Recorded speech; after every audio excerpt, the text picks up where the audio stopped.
Fortunately, most human behavior is learned observationally through modeling from others. People say I make strange choices, but they're not strange for me. My sickness is that I'm fascinated by human behavior, by what's underneath the surface, by the worlds inside people. The foundation of human identity and conduct is the self-image. If you alter your self-image, you will also alter your personality and behavior. That external factors have a greater influence on human behavior than internal factors. The surrounding environment is the situation. Genes, moral background, and religious training comprise the inner environment. Physics and mathematics may be able to explain how the cosmos came into being, but because there are so many equations to solve, they are not very useful in forecasting human behavior. I'm no more adept than anyone else at figuring out what makes people, especially women, tick. Many architects will agree that people behave differently depending on their surroundings.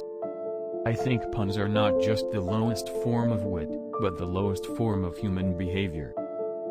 Human behavior flows from three main sources: desire, emotion, and knowledge.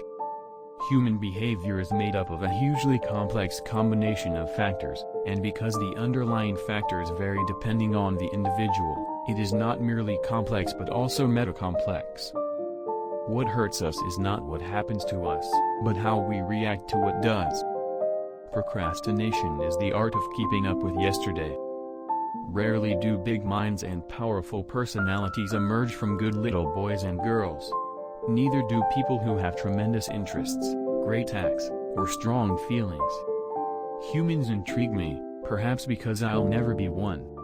Instead of respecting the feelings of people we leave behind, suicide is a crime.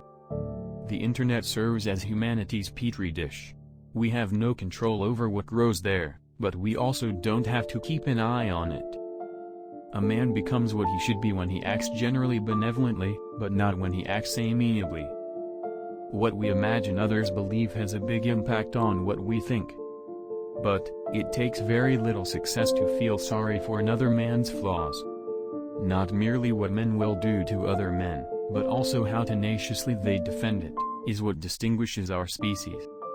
The ability to create concepts, theories, and explanations that have the appearance of plausibility seems to come naturally to people. But, once our ideas are established, we could be lacking in terms of assessing and testing them. Seeing the wild animals around us can help us understand a lot about human behavior. Most people are too blind to watch and listen, despite the fact that they are continually teaching us new things about ourselves and the nature of the universe. We ask ourselves, can I believe this? While coming to conclusions we want to believe, yet we question, must I believe this? We are rarely confronted when we do come into contact with persons whose opinions differ from our own. Discriminating individuals are unaware that they are strangers to others.